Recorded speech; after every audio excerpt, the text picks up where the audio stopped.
It's the Pete Sousa Show. Sports, Pete.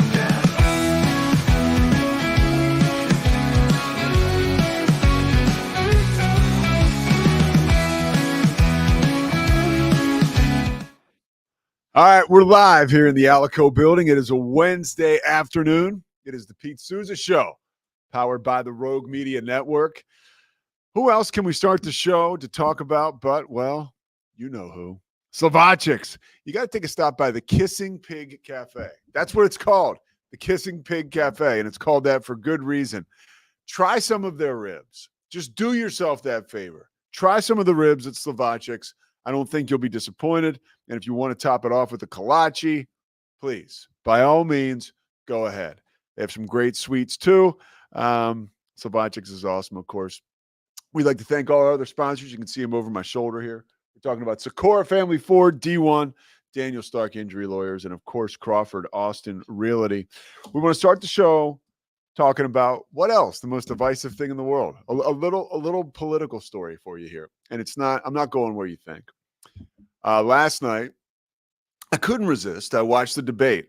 I used to work in news for a long time. As recently as like a month ago. So I still have a little bit of that in my DNA. I was getting text messages from some of my friends, Taina Maya, locally here in Central Texas, who I anchored with for a long time. She was like, hey, you ready for the debate? She was texting a few of us. So I watched the debate, whatever. It was what it was. I'm not really going to talk about it. But if you want to know, I guess subconsciously how I thought it went, I went to bed, right? And I took melatonin, which if you take melatonin, you know that it can ramp up your dreams. It can make them crazy. But sometimes I have trouble falling asleep. So I took the melatonin. By the way, I watched the documentary Wise Guy. The documentary Wise Guy is about David Chase, the guy who wrote The Sopranos. It's brilliant. And I had no idea. It's based around David Chase for like the first 15, 20 minutes. And once you get that out of the way, you know, I always, if any biography or documentary, the first like 10, 15 minutes tell me about a little too much about the person's like growing up and whatever. That can be a little boring. But once you get past that, it gets into how he wrote The Sopranos and the show in itself and all the character development, the writer's room, really good. I had no idea that James Gandolfini had the personal problems that he had. I had no idea. I mean, I knew that there was some partying going on, but we're talking about Gandolfini missing, like just not showing up for work because he was partying. And then he gets sat down by David Chase, and David Chase is like, hey, dude, if you don't show up, we're going to find you $100,000 because that's the cost of production for a day. They even tried failed attempts at interventions. It's just a wild story, but really what it is more than anything else, there's nuggets like that all throughout it, but it's a celebration of what many people think is the best show that's ever been made. And it's a really good reason to rewatch the show. HBO is not stupid. You finish up the documentary, and the next thing that comes up on your screen is like, watch The Sopranos again. You know, it's like, okay, I get that. But so back to the debate, and really, let's just go to the debate dream. So I fall asleep eventually, but probably around 11, and I have this dream that I'm in the midst of this like affair with the vice president of the United States, and we are like vibing. And in my dream, I'm like, this is wrong. Now I know I'm Christy's not watching this, but I was wondering where you were if you are watching this. I was literally like, wait, where is my real life partner? This is not like how it's supposed to be. But like we were together, and to the point where it was like she went somewhere and I missed her, and then she came back, and then eventually one of my friends was like, dude, you know there's like money in this for you. And I remember being like, I don't care about the money. And then I woke up and I thought to myself, wow, I guess my subconscious is telling me how I felt about the outcome of that show I watched last night called A Debate. But anyways, that's probably no way to start off the show, but it's a very real way. That's exactly what happened last night when I went to bed, and I figured it was worth sharing. Another thing worth sharing are Jerry Jones and his response to Dak Prescott being the highest paid player in the NFL. I almost said National Football League. Thank God I did not. I swear I'm not a National Football League guy. I'm not a QB1 guy. I'm not a running back room guy. That drives me bananas. If you say that, I hope that you're a coach or at least you were a player, because I that whatever. It gets under my skin. Zach agrees. Does it get under your skin, Zach? Yeah, I get it. Unless like you have some sort of like connection there. That's kind of why I've always like I make fun because or when we talked about when Mike does it, I know he doesn't mean it in any way, but when people are like we and it's like unless like you had some sort of dealings with there, it just seems kind of. Let me tell you, Zach, when you go inside that running back room, you're seeing you it's thinned out. Okay, so now Mike McCarthy's got to look at it. It's like, all right, dude, that's enough. So that drives me. That's in the same breath as National Football League. But Jerry Jones went on the local radio show he does every week, and he was asked about, hey, Dak Prescott's the highest paid player in the NFL. And by the way, that's right now. That will probably change the next big money quarterback that comes up. But Jerry said, hey, when we have the highest paid players in the NFL, we win Super Bowls. Like I didn't listen to the actual audio. I don't know if he was joking. Like that's like 30 years ago. There's nothing about that that's legitimate as far as presentation to your fan base and the reality that signing Dak Prescott is on that. There's so much in between time-wise and so much different now, salary cap-wise and all the conditions around each contract that sort of, I was like, wow, that's a bit of a reach. But again, he could have laughed after he said it. Maybe I'm taking it out of context. Another thing he said, and I want to pull this up so I get it right. He was asked, hey, why did it take so long? Which is a really good question, right? I'm sure our boy Mosley asked him that. Matt Mosley, the only member of the Rogue Media Network team who could legitimately get an interview with Jerry Jones. That's why Matt is the Don around here. They asked, hey, why'd you wait so long? And he was honest in his response. This is why'd you wait so long getting the contract done? Why did you wait till the first day of the regular season? He said, hey, what? And I love this. He said, what if you're not right? What if you're wrong? And he said, you guys remember, we have signed guys 2 years early, and we didn't see enough. He said, so when you're dealing with this, it's just such an inexact science that you want to be absolutely sure before you do it. Then he was asked another question, which I thought were awesome. He was asked, hey, over the course of the negotiations, did you feel like Dak was pissed at any point? And what Jerry went on to say there is he said, I've never seen anybody get their feelings hurt enough that money couldn't cure it, which you just love, right? That's a great answer, and it's the absolute truth, because at the end of the day, we say it's not about the money. It's all about the money, except for my dream when I was truly in love with the Vice President of the United States. That interview, by the way, is his weekly radio spot on 105.3 The Fan, KRLD FM. There's a dyslexia jumping out in the Dallas-Fort Worth media market. Moving on to college football, a story I wanted to share with you guys in our first segment before. By the way, we're going to talk with Darby Brown in a little bit. I always forget to tease things off the top of the show. We're going to have Darby Brown in studio here a little bit, talk with her about her trip to Utah and what Baylor's looking at this week as they get set to play Air Force at home in a game in which, by the way, they're, I think, like a 15 to 16-point favorite. Maybe it's more than that, but that was like kind of jumped out at me. And as I jump around, let's get to college football. Peyton Thorne is the quarterback for the Auburn Tigers. Now, he was doing a podcast, and they were talking to him about, which by the way, I appreciate this kid being so transparent. And I appreciate the fact that even though they lost a real heartbreaker, right? They lost to Cal, and they've been getting crushed for it like all week long, like especially stuff that people in Auburn, Alabama hate to see or hear, like the tweets, and we've talked about it with Cam or the memes that say you got beat by woke, a school in Berkeley, California, taking it to Auburn and a 21-14 loss on Saturday afternoon. But their senior quarterback, Peyton Thorne, was talking about criticism after losses, and he talked about the monster that is social media, and that kind of coming into play, and just kind of preying on him.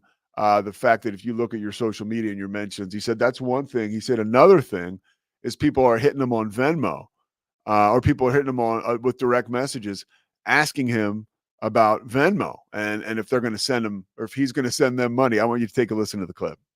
And don't get some criticism for it. How do you deal with that? How do you drown it out? I mean, what do you do with that? Yeah, obviously everyone says that, you just don't listen to it and all that. And sometimes that's easier said than done because in today's world, they come at you in all different angles. You hear it verbally. That's probably the least one. But, just walking down the street, you hear it sometimes. And then obviously the social media is they hit you on Venmo, all types of stuff. So they're coming after your Venmo, Peyton? Like they explain that one to me. I've never heard that. Like they send you cash? No. They're definitely not sending cash. Okay. It's funny when they lose money, they want the money back, but when they win money on a parlay, no one's ever sending any money. So that is funny, and it speaks to what's going on in college sports today. I'm all for like wagering on sports and doing it legally now. I mean, look, man, people have been doing it for a million years illegally. So it might as well be legal. The one thing that I think is becoming so widespread and prevalent are these parlay bets on these college kids that I think it gets like super tricky. Zach, you do the parlays, right? No, I don't do the parlay stuff. Like I know, like obviously hitting something like that is very tough to do. Yeah. I just stick to like the DraftKings and daily fantasy. So if you stuff go like DraftKings and daily fantasy, so you play just daily fantasy. I just play like you pick out like your lineup for the day. So like one quarterback, two running, like you build like a fantasy team essentially of who you think will perform well that day, and then compete against other people who filled out their lineups there then too. But there is money involved. Yeah. What's the biggest score you've had? I took down a college football one a couple years ago. That was a smaller contest, but I won $100 off of it. Really? Yeah. Like a daily one? Yeah. Thanks to the LSU night game against Arkansas that night. I played the LSU running back and he went off. I don't even remember who it was now at this time, but yeah. How much do you put down to win?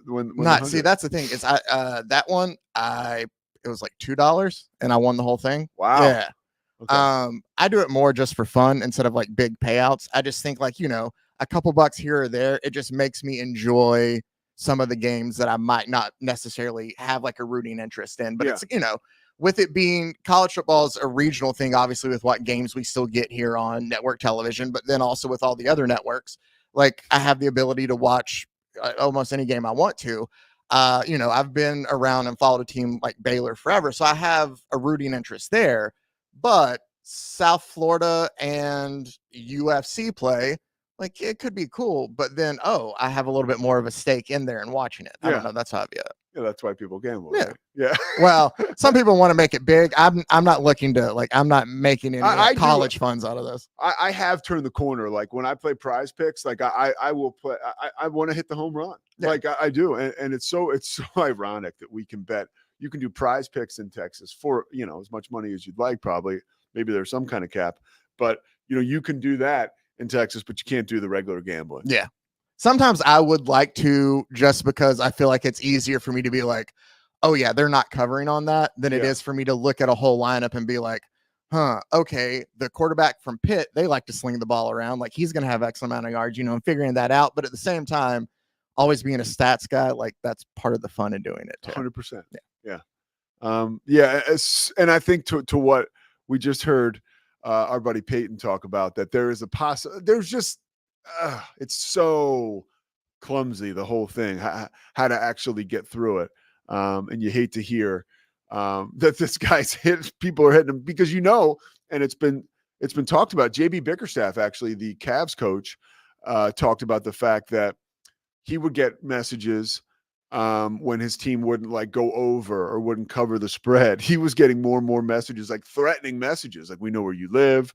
There's a whole new world we're in now with just how widespread gambling has, the reach it has now. And college kids asking their college quarterback for money because he didn't go over or win a parlay for him is we're in that world now. And I think it might change. The biggest issue I have on the gambling right now is the parlays on college kids. Like, we saw it in the NBA. I forget the guy's name with the Raptors, but he didn't make a whole lot of money, but he tanked basically. Make a whole lot of money in NBA circles. What do you got? Jonte Porter. Yeah, Jonte Porter. And he'll never be heard from again, banned for life. One more thing before we get Darby in here.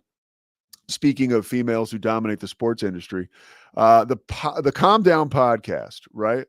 Aaron Andrews was on there with Carissa Thompson. They do it every week. It's actually a really good podcast. And the reason that I think it's great is because they take you behind the curtain where only, I guess you would say, journalists or, broadcasters of their ilk can go.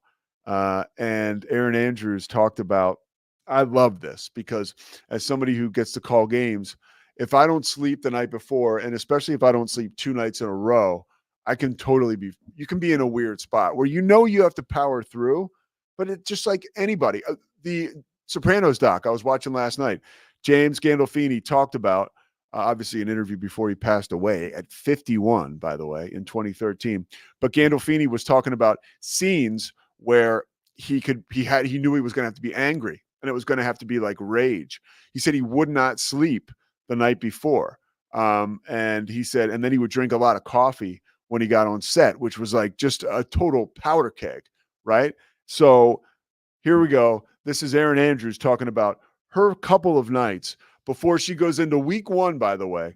Cowboys, Browns, Tom Brady's debut. The world is watching as far as she's concerned. And really, as far as the ratings were concerned, I saw 21 million viewers a game for the NFL, by the way. Amazing this past weekend. We'll talk to Cam Stewart a little bit about that in a little bit, but let's get to the clip of Carissa Thompson and Aaron Andrews. Yes. Yeah, Cowboys, Browns. Weird when I say it like was that. a lot. It was a lot. And it was a lot because it's week 1. And for some reason, it was funny. I was talking to my dad. I was talking to you. You were picking me up off the floor. Just have a lot going on. I have a lot going on. And you look great. I love you. It was just, for some reason, I didn't feel like Stella had her groove. I will tell you this. Yeah. I was really struggling in the confidence area of the show. I really, Why do you think that heading into is? things, I couldn't sleep for like 2 days leading up to it. Not because of doing the broadcast, but, just dealing with a lot of stuff going on with the baby, my, our house. Our air conditioner crapped the bed the night before the game. It's only, Love when that 80 happens. degrees inside our house, and I've got a baby and a dog. And so it was just a lot. And I literally told my dad, I know I've been doing this forever. You said this to me. I've had much worse things happen in my life, but I I could not breathe. But then once we started walking around for pregame, it was like, I'm back. And then here's a fun little one. We were doing a quick rehearsal with Tom because, we hadn't done it before where they throw it down to me. People don't understand. They're on stick mics. Then they have to go to headset. And it's a whole thing where they have to like get up and move and all that. I completely butchered the shit out of my open. I was like, blah, blah, blah, blah. And then I go, see, Tom Brady, you're not the only one that struggles sometimes. And I was like, so you appreciate the candor, and that's the type of access and message that I never got from Leslie Visser when I was a kid growing up wanting to do this job. And I'm not to say that Leslie Visser was averse to sharing that, but you just didn't have that kind of access, and you didn't see these broadcasters as such humans. I love that. Like, look, Aaron Andrews is like, she's it. As far as you want to be a sideline reporter, our buddy Aubrey, who has a podcast here. What's that podcast called? Zach's on Beyond the Game. What is it? Beyond the Game. Beyond the Game with Aubrey Barton. You got to check that out on the Rogue Media Network. But who does Aubrey want to be? She wants to be Aaron Andrews. Exactly. So Aaron Andrews is the best. And for her to talk about the fact that, hey, I had no confidence. I felt like I wanted to die. I'm running on no sleep. The Tom Brady thing, like that huge game. And that huge audience might have been playing on her too. I thought that was interesting. She talked about, I couldn't sleep, nothing to do with the game. Like, well, you never know. There might have been a little bit of stress around that. But I thought that was really cool that she could be so vulnerable as to say, hey, like, man, and then she talks about it too. I appreciate from like a therapeutic standpoint or a mindset standpoint, like she walks us through it. Like, okay, so moments later, she's screwing up and trying to make the new guy. It's funny to think Tom Brady as the new nervous guy, but she's trying to make the new guy comfortable. the new guy who, by the way, I talked about on Tuesday or Monday, and I truly do believe that he's going to get better. And the one thing I heard Mad Dog Chris Russo talk about, which I don't believe Mad Dog is right about this, although I think he's right about most things. He said that the thing about Brady that sort of jumped out at him, one of the things was his voice. Brady didn't have the presence, and his voice didn't have like that depth that you want to hear from somebody with command. I think that, and Mad Dog knows this. He's been broadcasting forever, with, by the way, a crazy voice. But I think and I know he was talking about game broadcasters, but I truly do believe that when you're calling a game the first time, you're very nervous, and it affects like the octaves and where you're going with your voice. So I do believe with the more repetition that Tom Brady gets, I think his voice will lower like to the ear. So I don't think that'll be a problem for too long. Like if you watch the first like TV news segments I did in Monroe, Louisiana, when I was nervous, I was like whispering, and I was reading to like 20 people who are watching on television in Northeast Louisiana. So I think Tom Brady there will become a depth to his voice. He'll get his timber, right? As Howard Stern's dad says, he'll get his timber. All right, Darby Brown coming up. I think she's in the building. If she's not, we can always stall for her. She's big time. The Pete Sousa Show, powered by the Rogue Media Network, coming back with Darby.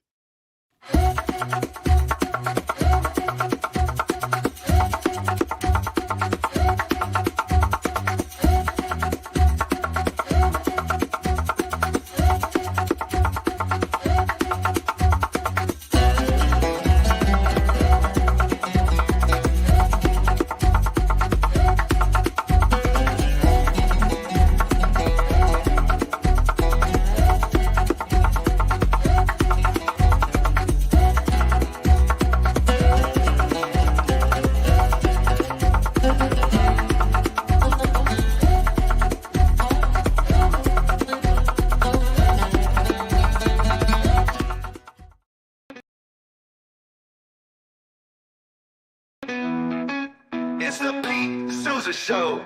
Sports, Pete.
I think in that game, if I remember the second series, and man, we're going to make all these adjustments. We're going to, we're ready. And then I remember trying to open my mouth and I couldn't talk. And I'm going like, this is not going to be good. This is going to suck. Yeah. All right, so there you have it. That's Dave Aranda talking about, was that the Armed Forces Bowl? Yep, Armed Forces Bowl in Fort Worth. Yes. In 2022? Yes, 2022. The last bowl game they were in. And it It did suck. It was really cold. Yeah. I'd never been so cold probably in my life. So I think everyone who's at that game probably has pretty bad memories about that. I mean, bitter cold, like coldest game in Baylor football history, they think. I think it was the coldest bowl game in history. Maybe. I think it was. Definitely coldest Baylor game. Yeah. That we pretty much figured out. And yeah, it was so cold. Like it actually feels like a blur because it was so cold that I was just trying to survive. I didn't know that we would touch on such trauma. Yeah. I love it. It really was so cold. It was so. Did you get up to I mean, okay, in a game like that, were you shooting? Yeah, I was. Chris Williams was still now here. You're stuttering now, like you're freezing. Yeah, no, Chris Williams was still here. So we were both kind of shooting because we had to go in and out. Like we couldn't stay out there the whole time. We were kind of going back and forth. So yeah, we were both kind of tag teaming, filming that game. But it was so cold. I just remember when we even got there, part of when you go to a different stadium and stuff, and it was a bowl game, so it was a little different than normal. So you got to figure out where to go and stuff. And so you're walking around, and I was just like, this is going to be bad. And it was. And then you have to thaw out in between. Like, so even if when you get a break from being cold, you're still in pain. Yeah. Because you're not warming up. You're literally thawing out. Yeah. And also I will say, I remember like Air Force was, I mean, obviously they play in Colorado. They're, more equipped for that. So they had kind of all the warming things they could do. And Baylor guys were out there, in their jerseys and just sitting freezing. It was just not. I don't think people expected it to get that cold. Yeah. I mean, we kind of knew. Like, I remember I actually was home in Arizona for Christmas and then I flew back to go to that game. Yeah. And it was just a cold snap. But yeah, it was really. Like, I hope I never experience a game like that again. Like, truly, it was so cold. And it was crazy. It was in Fort Worth. But yeah. Did the game go by fast because Air Force ran the ball? No, because I just remember, it was just so cold that I feel like I was like, oh my gosh, we got to get out of this thing. So yeah. And then I remember doing the post game afterwards, like being in the presser and kind of just in that moment thinking about how a year ago Baylor had won the Sugar Bowl and then here they were a year later losing the Armed Forces Bowl. And yeah, it was a tough night. And things continue to change. I want to talk to you about your trip to Utah. Baylor loses. They did salvage, I feel like, in the second half, some sort of something they could take from the game. Do you feel like, Coach Aranda talked about the moment being really big and maybe too big, and that being on him, like he impressed upon them, maybe too much urgency. I don't know. You were there, you saw it. How do you feel about that? They were certainly rattled at the beginning of the game, especially you could see Daquan Finn just kind of forcing things. And it was just very, both sides. They were just all kind of like running around.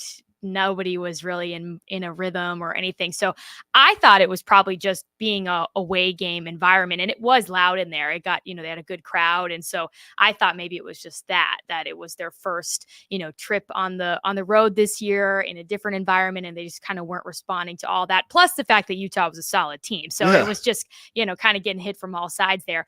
But to hear Coach Aranda say he actually said, I think I put too much emotion into this one, which I tweeted that quote. And of course, Baylor fans were kind of like, what? Too much emotion? What does that mean? Because Coach Aranda is not a very emotional, type of guy.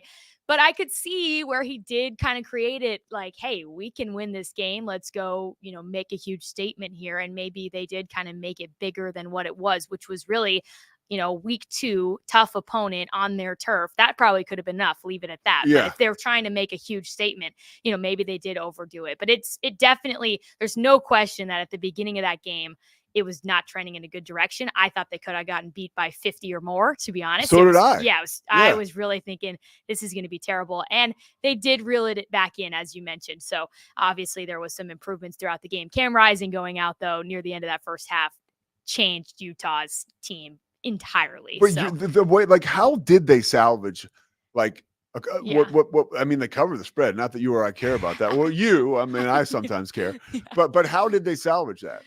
Well, I do think when Cam Rising went out, they had already, before he got injured, they had already kind of calmed down on defense. The defense was figuring things out, and they made that backup quarterback just have a nightmare of a day. He didn't have a good performance. I know he's a true freshman, so, you feel like maybe it was just a huge moment for the kid. It was a little too much, but it really, on offense, they changed completely with Cam Rising out. But Baylor on defense, I thought really did. I mean, they did what they needed to do. They shut him down the rest of the game. On offense, they started to find some, semblance of an offense, but in that first half, they really just, couldn't find anything. So I think it was a little bit of settling in, playing the game, and then things kind of came to them on both sides to where they did make it a game. But, I do think on defense, there were some positives from that game. On offense, I think there are way more negatives than anything else. Yeah. So after the game, you're the media member that asked him, not like you're brewing up some quarterback controversy, but nobody but you asked about. I know. And I tried to do it in a nice way, but it was like, you're like, hey, what about, because you got this guy in Sawyer Robertson who clearly could run the offense. It's a much different offense than he ran last year. So it sort of is like, oh, well, that could be interesting to see what he would do in this offense. And DeQuan just seems to have struggled with accuracy and just moving the chains. So you asked that question. First of all, what goes through your mind before you ask that question? Because it was about to be wrapped up and nobody said anything. Well, somebody had to ask about his performance. And I mean, they, like you said, they brought him in here. He's the guy, they're rolling with him, all these things. And he did not have a good game. It is what it is. He really didn't. So I think you had to ask something about him, and I wasn't going to just kind of put him on the spot entirely, but he specifically was really rattled, you could tell, at the beginning of the game. And I was curious what Coach Aranda had thought about that. And being the nice guy he is, he really kind of answered the question almost on himself, that he put too much pressure on DeQuan and things like that. But I think they are still confident in him. It just someone needed to address the situation. The quarterback play was not what they wanted it to be. No, and he had no issue with the question, but that's how it goes. So I wanted to ask you this. You've been covering this team for a long time. Do you feel like you've got like a connection now with Coach Aranda? Like clearly, obviously he knows who you are and what you do, but some of these coaches can have such tunnel vision, especially him. Yeah. He's a particular one where he doesn't strike me as a guy that, hey, like, how you doing? Like, he's just kind of. Yeah, I would say he's a really, really nice guy. I don't know if I feel like I have, a personal connection to him necessarily, other than the fact that I think he respects what I do. I obviously respect what he does. And I think he's willing to answer the questions and, kind of, work with us in that way. But no, he's pretty, I think he's still at the core, like, shy. It is what it is. I think he would rather really not have to deal with all of us sometimes, which is fair. And I think that's just kind of part of his nature. So I don't think it's, I don't know if anyone feels in the media that they really know him on a, really deep so level. Interesting. Yeah. He's such an interesting guy. Now, going into this game, Baylor's like more than a 2-touchdown favorite, which I didn't know Air Force was struggling to that degree, but clearly they are. What are your feelings going into this game, being around the team, like their ability to bounce back? Yeah, it's coming at a perfect time. I think that this is a good opponent for them this week to kind of be able to get back on track here, especially offensively. I think that's going to be crucial for them to actually run what they're trying to run. And, Utah just shut pretty much everything down. So if they can kind of build themselves back up on offense, that's great. And I do think, Air Force, their defense is not terrible. So it's a good opponent, but I think it's, it's a step up from Tarleton State, but I do think it still is, not what they're necessarily going to see moving forward. So I think it's coming at a good time. And I really do think they are capable of bouncing back. Really, the next few games, I think, are winnable games for them, which if they can win those next three, that's world away from the team last year. So we'll see what happens. It was the defense late last game was extremely encouraging, even with Cam rising out. Now, how was your trip? Did you enjoy it? First time in Salt Lake? How was it? Yeah, I'd been to Salt Lake a long time ago, but really just into Salt Lake to then ski in Park City and stuff like that. So I not really spend a lot of time in there. It was nice. I mean, it was kind of hot, honestly. So that was a bummer because I was really looking forward to feeling some fall weather or something, but I was wrong in that regard. So no, it was good. I mean, it was busy. You know how the road trips are just, you're in and out, but it was a good, Utah is a good addition to the Big 12. I really think that they found their strong fan base. People were at that game. It seems to have a good, and they're pumped. Yeah, they're pumped. The history's there. They want them to be good. So I think as far as that goes, great. Great addition for the conference. So it was fun. All right. Well, tell the young aspiring broadcasters like myself, when you talk about the Aaron Andrews thing, I love that. Like, how do you approach that? Like you have 2 nights. The clip we played before the break coming into this was just how you fight through, like, no sleep, consecutive nights in a row. You have a game where you know you need to kick ass. How do you handle that? It's funny because on a very small scale, I have a similar story, but it was one of my first broadcasting experiences. I was an intern for a USL soccer team, which is like the feeder league to the MLS. I don't know how I talked myself into that role, but I was 20 years old and I was suddenly a team reporter type for them and doing one of my first sideline, deals for them. And I was house sitting at my dad's friend's house in Laguna Beach, by the way, so don't feel bad for me. It was beautiful, but no AC, so hot, watching this dog. The dog was being a nightmare. I didn't sleep at all, kind of similar thing. And I remember just kind of being like, man, there's all this stuff going on. How am I going to get myself back down to where I can go do this job and have people not know about this? And I was, again, just starting on air. So obviously a pile of nerves on top of all of that. Yeah. But I feel like you do have to you kind of just have to try to flush a lot of it and just say, people at home, like, do your best to not let them know. But so give yourself some grace there too. It's kind of that balance of like, hey, I know what's going on. I'm going to do my best. And then hope that people at home don't find out what's really happening. But everybody, I think, in broadcasting has stories like that. Oh, and for it's sure. just, Yeah. and you got to just fight through it. But I do appreciate her being honest about, because she's, you would think someone like her could handle whatever and would never feel rattled confidence wise at all. I love the confidence piece of it. Yeah. She's like, I felt like I had no confidence. Yeah. Yeah. And she, she's like the queen, Yeah. so I feel like that's crazy that she would even go into anything at this point, given everything she's done in her career. But yeah, I mean, I think it's cool that she's transparent about some of that stuff because everybody deals with it. And I think, tying back to some of, people at home should know they're human. Like it is, I watched her game and I you could kind of tell, I think that there was at least one of her early hits. She kind of stumbled at the beginning and I'm like, she never stumbles, but then you learn all this stuff and it's a reminder, she's human. It is what it is. So yeah. Yeah. That's pretty cool takeaway too. Cause you watch, like I watch, like sometimes when I'm dialed in, I'm like, you notice things that maybe the average people don't. So it doesn't even matter at all. Right. But we pick up on it cause we're so critical of ourselves. Right. So, all right. KWTX News 10, Darby Brown, high school football last Thursday. So that game, I turned it on for a little bit. That was a blowout. Yeah. It was like 34-0 in the first quarter. Yeah. Well, it was a very mismatched Yeah. team. I think it was kind of like, they're playing, you could just see numbers wise, they didn't have the numbers to be out there against, each other. So it was kind of one of those, but yeah, you were on some of those broadcasts with us last year. We start talking about everything but the game. That's what I'm talking about. Darby's jump shot. Yeah, exactly. When's the next game on Thursday This night? one is Colleen Lake Belton. So this is this Thursday? Mm-hmm. Nice. This one's a little bit interesting because Lake Belton is a pretty strong program as of late. They did lose. Now they have Micah Hudson graduated. He's at Texas Tech. Okay, yeah. And which I know Tech fans haven't seen a whole lot of him, which is a whole nother story. But anyways, so this should be a fun game. What is the story around him? Well, that they're just not using him that much. He's a 5-star recruit, the biggest recruit Texas Tech has ever had, and they're just not playing him that much. And Joey McGuire, which, I actually do know him pretty well from when he was around here. He's kind of answering it in ways that it's almost like, I don't know if they're trying to protect him from, like, if he's not showing what he should be showing in practice. And so they don't want to roll him out there, but they didn't even really roll him out against Abilene Christian that first week. And so it's kind of like, if you're he's a wide receiver, right? Yeah, he's a wide receiver, biggest recruit they've ever had. And they're, and they're struggling right now. So you would think like, it's not a quarterback. Try like you think you go out there. Yeah. But they're really not using Is the guy, I'm putting you on the spot, Miguel Esquera, is he playing at all? The guy from Shoemaker? Yeah. I haven't seen anything on him. Yeah. But obviously Micah is the one that everyone wants to see. He's like, and I saw him.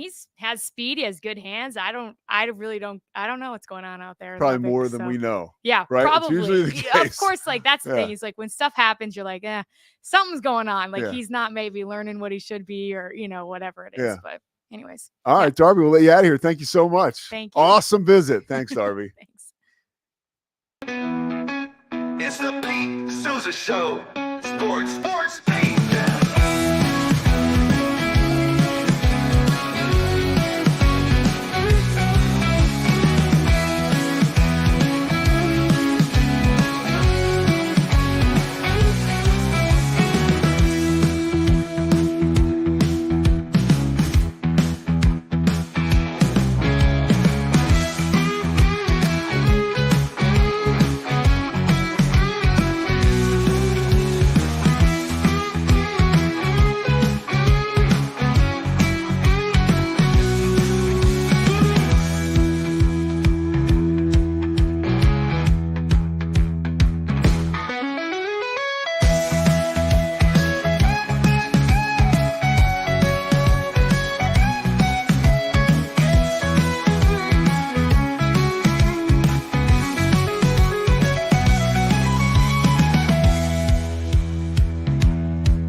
Sports. Mike Hamilton on the wheels of steel. Pinch hitting for Zach. Zach has some business to attend to, so we are blessed. The great Mike Hamilton, the cornerstone Who will not be of seen. the Rogue Media Network. You can't see him, but if you're wondering what he looks like, I want you to Google image Wolfman Jack.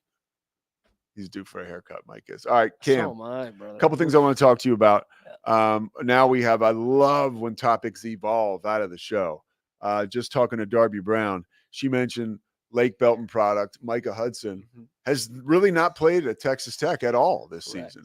Yeah. Do you know anything more about that situation? No. Okay. I don't know. I did think it was weird. Joey McGuire said he was basically going to play right away, which coach doesn't normally say that. And now I bet we'll hear, why is Micah playing? Well, he's only a freshman. It's tough to get them to play college. Yeah. You know what I mean? So we'll start to hear that.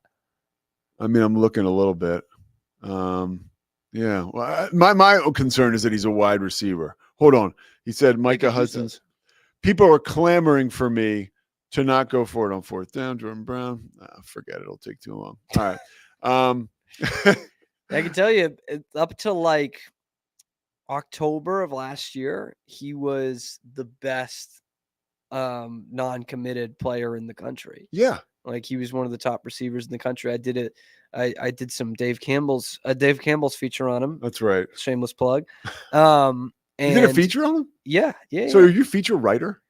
It was a video. Okay. It was a YouTuber. I used to be a feature writer.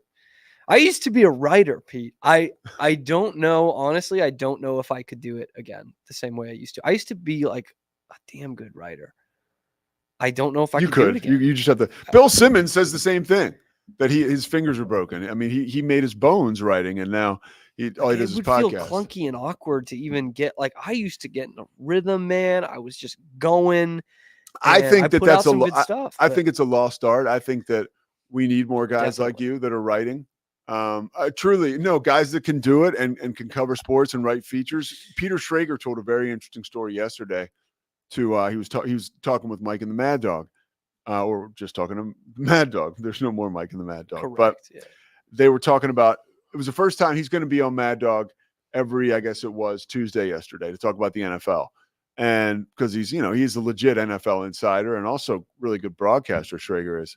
And Schrager said his big break, because Mike was asking him, he did a freelance feature story in 2011 on Victor Cruz and UMass for GQ. Mm-hmm. But again, it was he was getting opportunities like that, few and far between. He said his dad is starting to look at him like, what the hell are you doing, dude? You went to Emory or back living with us or kind of just out of the house. I get that. So anyways, Victor Cruz has an amazing season. Giants go to the Super Bowl. They win it. Afterwards, Victor Cruz gets a book deal. They're like, hey, do you want Steve Serby to write it? Other big time writers from the New York area. He's like, no, who's the guy who wrote the GQ feature on me? Why can't something like that happen? I want him to write it. And Schrager said that was his entree into. That's because I'm sure for most writers, it definitely was for me. That was kind of the goal, that something like that would happen. Yeah. You know what I mean? That you would do. Feature stories are awesome to write. You really gave it your all. Stopping at what, 25? Way earlier than that. What are we talking about? There was no jobs for it out of college. I shouldn't say none, but almost none. I applied for a couple newspapers that, it's dead.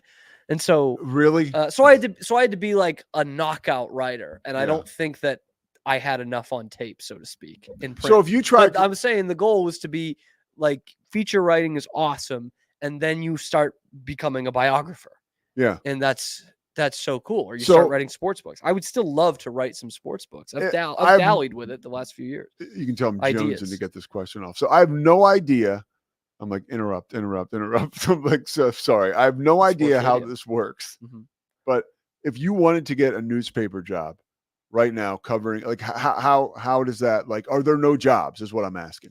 I mean, I shouldn't have said none, but but for all intents and purposes, correct. There's none. I mean, we're actually pretty lucky here in Waco, small size city, mid-size compared to some, that's got a sports department that's basically 3 people in the local newspaper, and they will hire a bunch of stringers because they've got Baylor right here, so they can get a lot of university students. So, I mean, yeah, there's just not as many as there were. And obviously, most of them, like local news, which is what I ended up going into, TV news, they don't pay anything. Yeah. Anything, No. man. Especially So, starting. It's a rough deal. it is tough. All right, rough deals. Let's move on. This is what I wanted to talk to you about. I was like itching early in the morning when I was reading this story that Don Van Natta wrote about Robert Kraft not being in the Hall of Fame and getting passed over for people like Don Coryell, who was an innovator offensively, but the guy didn't win a Super Bowl. He's a brilliant offensive mind. If you want to give the guy a Lifetime Achievement Award, that's fine, but Hall of Fame, yeah. So the referee. Honestly, can I throw one thing in there? Because you're about to talk about the referee, which is also ridiculous. Yeah.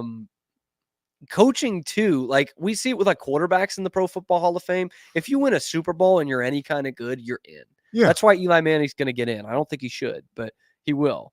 And so I feel that way about coaches. Like you mentioned Don Coryell, who obviously did not win a Super Bowl. Tom Flores isn't in, I don't think. I think he is in. He just got in. Yep. But there was a big debate. He's only won 2 Super Bowls. Is he a better coach than Tony Dungy? I could make an argument for that. Like Tony Dungy, fine coach, won a Super Bowl. I would use the Mike McCarthy excuse for another guy who won just 1 Super Bowl. No one did less with more than those guys, with having generational Hall of Fame top 5 quarterbacks ever. And in the case of Dungy, built some great offenses there, and they never like achieved what they were supposed to overall. Is Dungy in? He is in. He is in. Okay. And so anyway, I just think there's a weird standard in the Pro Football Hall of Fame. Yeah. Especially around non-players. So as you go on with this. So no, and then you touched on it. A referee who, honestly, I'm pretty good. I'd never heard of this particular referee. Probably this kind of begs the other question: like, should we even have contributors? I get there's a spot for them, but to have the gold jacket and the bust and everything, I'm okay as a football fan, a diehard football fan, if it's just players. Yeah. And players and coaches. Yeah. Yeah. So why Robert Kraft has done just about more for football than any other owner. I mean, he legitimately saved the franchise that turned out to be a dynasty that certainly elevated the NFL to yet another level over the course of the past 15, 20 years. Like, so what's the deal, Cam? Like, I think you can make an argument that the Patriots dynasty and the hating of the Patriots and the universal hatred of that team and that quarterback and that coach, that takes the NFL, like you said, to another level, to the monster level that it is now. It was probably just becoming the most popular league in the world, or in America anyway, by the time Brady comes around. But with that dynasty and what that did, like, now it is untouchable. Like, no one's even going to come close to it. So why is he not in the Hall of Fame? I have no idea. Because again, I can take it or leave it if you want to put owners in there. But if you're going to do it, which they do, there's no excuse. Yeah. There's 16 owners in the Hall of Fame. Can you give me 16 owners that are better than Robert Kraft, that have accomplished more in this game than Robert Kraft? You might not be able to give me 16 owners in the 4 major professional sports leagues in this country that have done more for their sport than Robert Kraft. So so the argument is, as the piece illustrated, at least, there are literally people that are out to kill his bid, just like he is out to get it. Sure. Like he's got a promotional campaign going. He's got a PR guy just for him to get into the Hall of Fame, which is great. Which by the way shows how bad he wants it. Like and Robert Kraft, by all accounts, at least surface level that I've seen, he's not a bad dude. No. Like nobody has he's a good dude. Yeah. But he's made some miscues personally, like, you know, the one we everybody knows about the deal. What was that, in Jacksonville or North Florida, right? Like West Palm Beach or something? Yeah. West Palm sounds better. What was a rub and tug you went to? Yeah, and they tried to make it out to be this sex trafficking ring, which it was not. Like, it was found out. So but as my man Parnell McNamara down the street would say, if you're providing income to those places, you are contributing to sex trafficking on some level. I think Parnell would say these low life scumbags are. I love Sheriff McNamara. Man. I do. He was awesome. So there's something to that. But yeah, he was I get what you're saying. No, I think that's a good point because it's brought up in there as well. Of well, maybe this is why you have this, you have Spygate, you have Deflategate, and I'm like, well, the two football scandals, really doesn't have anything to do with the owner, other than it was his team. Like, what does that have to do with the owner? The fact that it was cold outside and the footballs get less inflated? I think Deflategate's a joke. Period. It is. I mean, that's Spygate. Spygate. Yeah. There's something there. I don't think it's as crazy as people think. It's kind of like the Connor Stallions thing. It's filming from the wrong spot is what it was. Yeah. And so, okay, you broke a rule. That's a rule. You knew it. It was broken. That's the coach. I don't think that's the owner. And it's brought up in there that's what some people are using as ammo for him not being in the Hall of Fame. Does the name Eddie DeBartolo mean anything to these people? Guy who had a sexual assault claim that he had to settle out of court, and then did have to give up his team because of what was it, embezzlement, or no? It was a financial with the governor of Louisiana. Yeah, like he's in the Hall of Fame. You think Jerry Jones has some baggage? He's in the Hall of Fame. Like, what are we doing, man? Yeah. Like that's bullshit is what it is. It's not enough to keep this guy out of the Hall of Fame. So why the Jerry Jones angle, I think, is great. The Jerry Jones what? The Jerry Jones angle. Oh my gosh. I mean, because Kraft is completely right. Jerry Jones, if we're looking at the other owners that are in the Hall of Fame, probably should be in the Hall of Fame. Well, no, what did Kraft say about Jerry Jones? He said, so Jerry gets in 2017, and Kraft, according to a source, Kraft said, a guy hasn't been to a NFC championship game in 2 decades. How does that work? It's fucking great. He's right. I mean, we're now going on 30 years without making the conference championship. And like, as great as Jerry's run was early on, Kraft doubles him up in Super Bowls and is absolutely a more successful franchise since either of them have owned the teams. And like I talked about this on my show, it's like, Jerry comes in and it's a tough time for the Cowboys, the late 80s. He's got to fire Tom Landry, and that's kind of the big thing. And a couple of years later, he's winning Super Bowls. All well and good.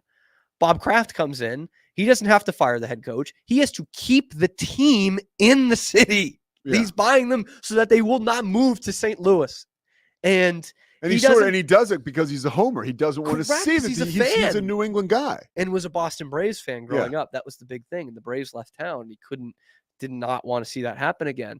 But he bought the building, right? And that's how he got involved. He bought so Foxborough. So it's a great in the book behind you, The Dynasty, which is obviously kind of a Kraft production as well. It's actually really fascinating how he does it. He buys the parking lots. Because he was like, the Patriots don't own the parking lots. That's a ton of game day revenue they're missing out. So he buys the parking lots, and then he buys the stadium and kind of handcuffs them. It says, well, you ain't moving now. Yeah. And then from there buys the team. And so like he didn't have any of the luxuries that Jerry Jones did. He doesn't have a team that you call America's team. He doesn't have an iconic stadium with a hole in the roof for God to watch the games. He's got the biggest dump stadium in the league with the biggest dump franchise of the last 30 years leading up to that. So how does he turn it around? Like, how does he do that? Like, we did have some things in place. Parcells was already the head coach. Yes. And they had drafted You could Bledsoe say he screwed that up a couple months before. You could. But that's certainly not anything you put against his record getting into the Hall of Fame with 6 Super Bowls. But honestly, what it comes down to is like they had brain dead ownership for years that they were not in touch with the fans at all. They were cheap. And Kraft comes in saying, hey, we're already going to have a good team. And he's not meddling in the business of a lot of others, no matter what Bill Parcells says. He's not trying to be the GM of the team. Like, oh yeah, that guy in Dallas is trying to do for the last 30 years. He's not trying to be the GM. He's not trying to be the coach. He's kind of delegating, and he just makes good business choices. He says, first thing we got to do is get a new stadium.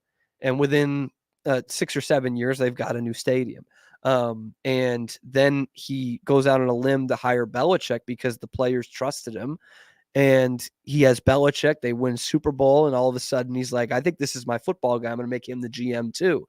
And it becomes the greatest dynasty in American pro sports. So it's just there's a lot of delegation that makes him great. But honestly, it has been an investment in the team. I mean, he knew they needed a new stadium. and he privately funded that. It's the only privately funded stadium in the NFL. Yeah. And which is a brilliant move as an owner.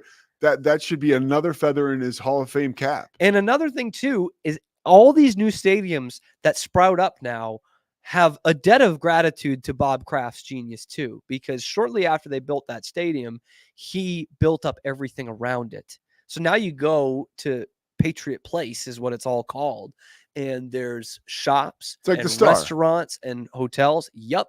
He was the first one to do that because everything around the stadium, and especially when it's privately funded, that doesn't fall under the purview of NFL revenue rules. He doesn't have to share that with opponents. And so that's a whole new cash flow coming into the Patriots 8 months a year that you wouldn't normally get. So now every stadium you see, they're not building them in downtowns anymore.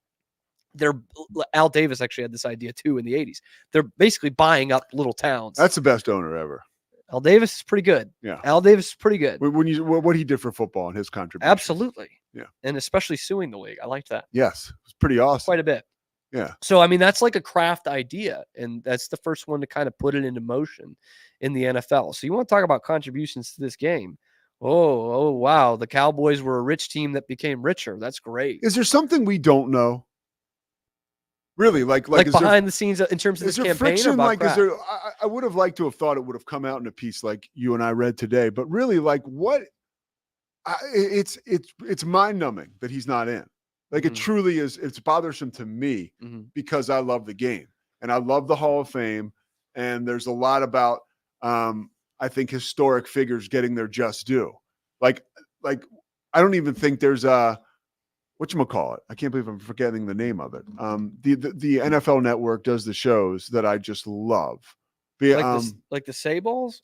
No, like what are you going for? A Football Life. A Football Life. Yeah. I was thinking you were talking about the NFL Films people. Huh? I thought you were talking like the people behind Ed and Steve Sable. Football Life. Like there should be a football. Like I have watched the Jerry Jones A Football Life that was released synonymous with him getting into the Hall of Fame in 2017 at least 6 times. I'm just telling you. Like so you're telling me like Robert Kraft shouldn't be celebrated in that same fashion? And this is a Patriots fan. It's preposterous. This is the most intense I've gotten on the Pete Sousa show. A so far. diehard Patriots fan saying this, but I do think there actually is like a hint of jealousy around this league, whether it be owners or, PR or not PR, personnel people from other teams. Like, I think there is some of that.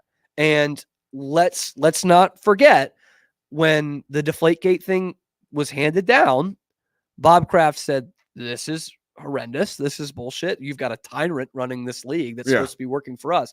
And notably, one of the owners that was like, nah, Roger's doing a great job was Jerry Jones, just propping up this puppet. So I think there is some of that as well. Like he, in a way, has gone after the league. He didn't sue him like Al Davis, but in today's day and age, that's what going after the league looks like. So I think there's some of that, but I don't know that. I think it would have been a huge piece by now, the way we've had several with Jerry Jones. Yeah. All right. Mike Hamilton says it's time to go. Cam Stewart, thank you so much. I was dying. I've never been so excited to talk to you about this topic because I don't. You've never wanted to talk to me, so. We found out today that I've been holding information from Cam too. Yeah. Yes, I got some secret documents from. All right, thank you so much for watching the Pete Sousa Show or listening to it. We'd like to thank Sikora Family Ford, of course, Crawford Austin. You see it, D1, Daniel Stark, and Slovacics. The Pete Sousa Show, powered by Rogue Media Network. We'll be back tomorrow. It's the Pete Sousa Show. Sports, Pete.